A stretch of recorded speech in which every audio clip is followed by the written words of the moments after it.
Kain tayo.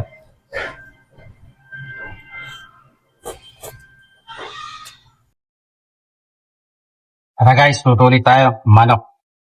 Let's go.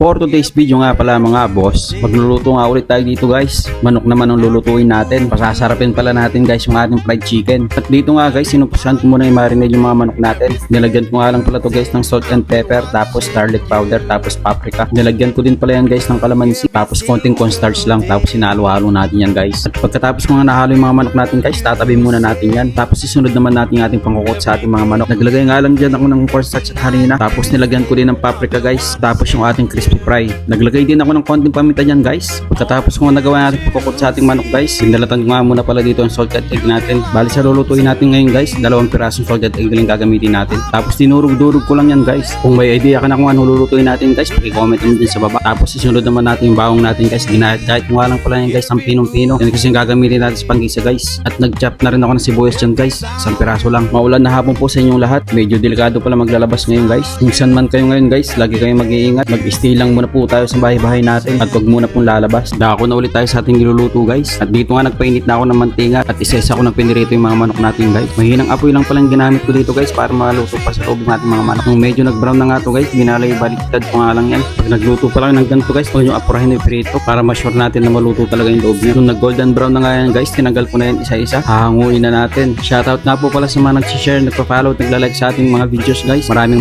salamat po sa inyo lahat. Pag ganyang kulay na yan guys, okay na yan. At dito nga, umpisan ko na lutuin yung ating sauce. Nagtunaw nga lang pala ako ng butter dyan guys. Tapos nung natunaw na, nilagay ko na yung ating bawang. Nung natus na nga yung bawang, sinunod ko na yung sibuyas guys. Tapos hinalo-halo ko lang to. Pag lumabas na yung aroma ng ating bawang at sibuyas guys, isunod na natin yung ating salted egg. Hinalo-halo ko nga lang yan guys. At dinurog ko lang ng sandok yung nabubuo pang mga salted egg guys. Kung medyo okay na siya, nilagyan ko na ng tubig yan. Tapos hinalo-halo ko ulit. Nag-add nga lang ako ng Nor liquid seasoning dyan guys, pampabango. Tapos konting asin, tapos konting paminta. Tapos hinalo-halo ko ulit yan hanggang sa kumulo. Nung kumulo na nga, nilagay na natin ating all-purpose cream. Tapos ilagay na rin natin yung ating kangkong. Oo guys, naglagay pala ako ng kangkong dito para may konting gulay. Pagkatapos ko nga nalagay yung mga kangkong dyan guys, lulutuin lang natin ito ng bahagya. Tapos ilalagay na natin yung ating chicken. Dito nga sa parte na yan guys, malapit na yan maluto. Ihalo-halo lang natin yan ng konti-konti hanggang sa lumapot yung sabaw niya. At syempre guys, nung malapit na itong maluto, syempre kailangan may plating tayo. Tingnan mo nga naman yung itsura niyan guys, pang malakasan na fried chicken yan. Puro tansyameter lang palang ginawa ko dyan guys. Walang sakong sukat. Ano guys, ano pa ginagawa? Tara at buttered magmukbang na. chicken with salted egg.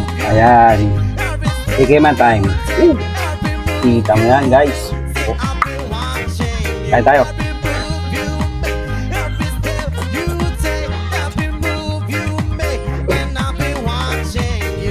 Alinamnam. Sarap.